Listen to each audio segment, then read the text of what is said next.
It's been a good run, but honestly, I don't think I want to continue anymore. I have been terrified of you guys from the beginning. From the first time I was able to check my phone while I was here, it terrified me to the point where I thought about leaving, because the amount of fans and people who are obsessing over me, I've seen people with their profile pictures as me. It was honestly, some people may be flattered, but to me it was unsettling and, I don't know, kind of like crazy and uncomfortable.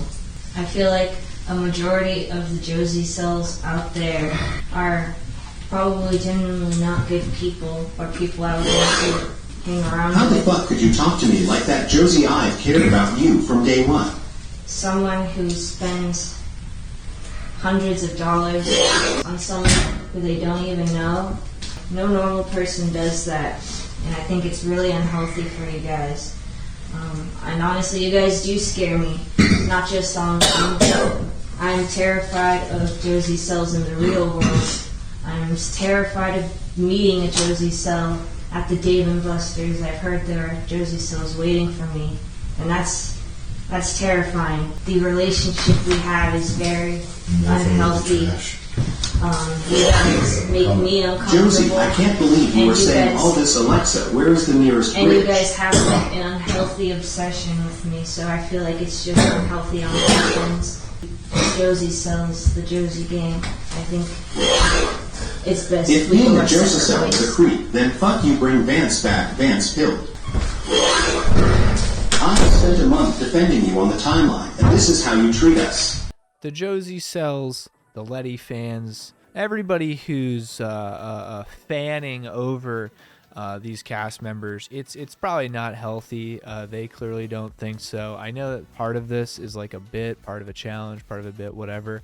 But I do think that they are kind of serious in some respect when they say that they think it's weird. Some of these pay pigs spending hundreds of dollars sending plushies to Josie or something, or on these fish toys or on these TTSs to talk to the cast members, like spending thousands of dollars. And I've done the conversions, other people have done the conversions, tens of thousands of dollars to communicate with these people, do these fish toys and stuff like that.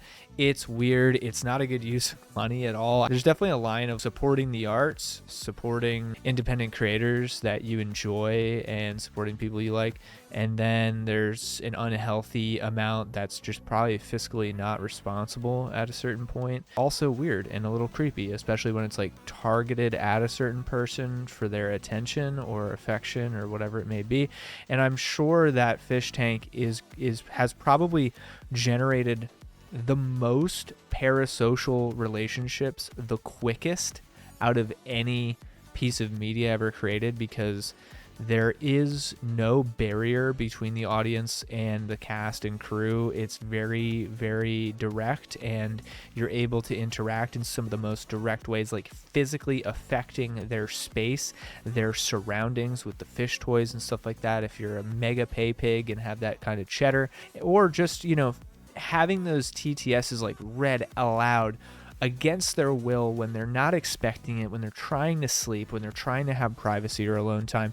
Like there's just this invading constantly into their presence on the part of the audience, and it takes away some of the free will on the part of the cast and the crew, to the point where it makes it hard to feel as though the back and forth between audience and creator, cast, or whatever is mutual. And I'm not saying that Fishtank itself is a problem for doing that or creating it. I'm just saying, like, it's ripe for people to form parasocial connections with some of these people, because there's not enough boundaries being put up, and the lack of boundaries makes it the easiest possible for people to create unhealthy parasocial relationships with these people that they've never met before, anonymously at that, and affect their physical surroundings, and simping for these girls that are never going to ever talk to them ever.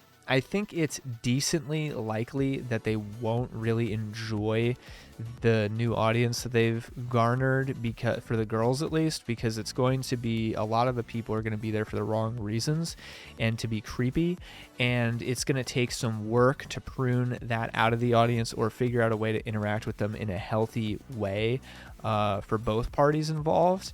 And that's something that's going to take extra work for the girls to manage after this show ends. And, you know, they might, one of them, or if you know, all of them, they might opt to just not try to not put in that work and just maintain more anonymity and not be in the limelight as much and not be trying to make a career out of this. And frankly, for the girls, I really wouldn't blame them. It's really not a super hot take to do that in this case, because it is kind of weird. I do think the parasocial stuff is real and very much a problem probably with this show, not to any fault of the show or the cast or the crew, but because the audience, they're the fucking weird ones. They're being weird, they're being creepy. It's not all of you, but it's definitely some of you. And if that bothers you, if me saying that bothers you, you might be one of them, and I would really get a handle on that. I'd really figure that out. Not healthy. That's not going to do well for you. I think the lack of boundaries of the show being 24/7, you know, you can tune in as much as you want, as little as you want, or as much as you want, and whenever you want, and whenever they're sleeping, and whenever they don't want you to watch, and when they do want you to watch, and everything like that. And that lack of boundaries is bound to create some weird parasocial dynamics and problems and a little bit of creepiness.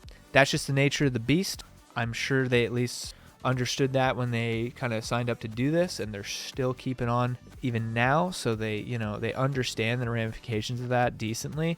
But I think it'll be interesting to see what everybody does in the weeks and months and even years following Fishtank season 1, what the season 1 contestants do with that attention, if they choose to parlay it into building their own brand in their own content and making a career out of it, or if they say, hey, that was a funny, cool, weird thing I did, and just move on with their lives. If they, you know, didn't win the prize money, or even if they do win the prize money, if they do win the prize money, I see no reason for them to continue to parlay that into a further career. You know, like if Josie wins, I would be very surprised if she continued to work in digital content creation afterward, because it just seems like she has a lot of creeps that are following her. So, you know, Josiebros, I'm sorry she broke up with you guys. I know that must be tough, but you'll get through it. It'll be okay. And maybe there'll be another girl for you to simp over that'll never reciprocate on season 2. Who knows? But yeah, that's kind of my thoughts right now on what's happening in the finals. The final moments of Fishtank. We'll see if there's anything substantial to recap when the show ends, or if it's going to go the way I think. Look, right now I think Josie's in the lead, actually. It's a little surprising, but she's in the lead. She might actually win due to meritocracy. I would be surprised if Letty doesn't win, because she's just been tough as nails so far. I'm sorry to say. She's a content machine. She's been generating so much goddamn content. It's interesting how much Fishtank seems, on the part of the audience, to have become kind of a popularity contest. Some of the kind of least entertaining people, as far as the kind of content they generate or the volume of content they generate, is interesting to see that they've garnered a fan base. I'll just kind of leave it at that. That's Fishtank in a nutshell right now. Thank you guys so much for watching. Got a lot of videos on the way, deeply analyzing Fishtank even after it's done airing. I'm going to be picking apart how the website works and trying to figure out, you know, how much it costs and everything like that. And I'm also going to be talking about a particular ex-fish that I had an interaction with, picking that apart as well. Tune in for that. Keep it locked to this channel for that. Subscribe to be notified. Hit the bell as well when those videos come out. I'm not very chronically online, so I'm not really going to be in front of my computer much on Memorial Day, but I bet I'll put out a video as soon as I can. Thank you guys so much for watching. Enjoyed all the support and all the new subscribers. Thank you guys so much for joining, and we'll see you on the next one.